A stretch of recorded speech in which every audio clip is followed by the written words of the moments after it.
So we're just having problems, and it's all because of the Iran war. And the fact that people will be like, "Oh, but like stonks are doing well," I mean, that's fiction. Just like the low oil price is fake.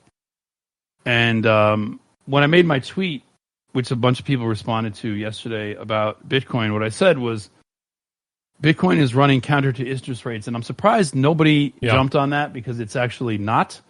Bitcoin is going up as bond yields, therefore interest rates set by the Fed are holding steady, probably going to go up, and the yield rate on Treasury notes is going up. That is inverse to Bitcoin's historical motion.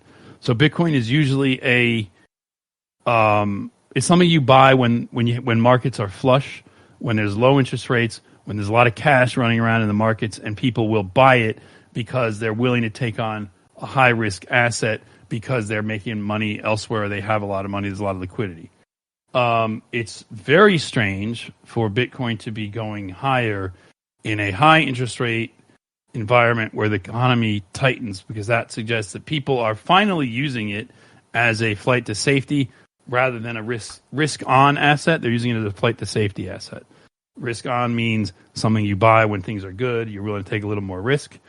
Flight to safety means things are bad. I better get my money someplace safe. So I better get it in I better get it someplace where it's not going to be affected by all this volatility, like gold. And so it's now finally doing what libertarians said it would do after 17 years, probably in that doesn't. You know what else I've learned actually about this? Mm-hmm. That it has operated that way in second world countries for a while.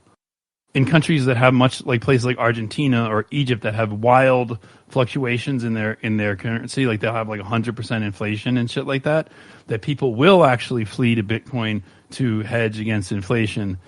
And it has never operated that way in America because of sovereign dollar and all that shit. But now it is operating that way. So we are basically a second world country, which seems about right to me. That seems about right, that we are now a second world country. So I think that's where we are. Yeah, I think that's the good. I think that's some middle ground. Yeah. So sometimes you get a little carried away and say that America's a third world country. We're not quite a third world country. Not quite there yet. Not quite. We're on our way. Parts are a third world country, but overall, the vibe is more kind of second world. I think it's in its transition stage. We'll get to third world eventually. We'll get there. Don't you worry about that. It's coming.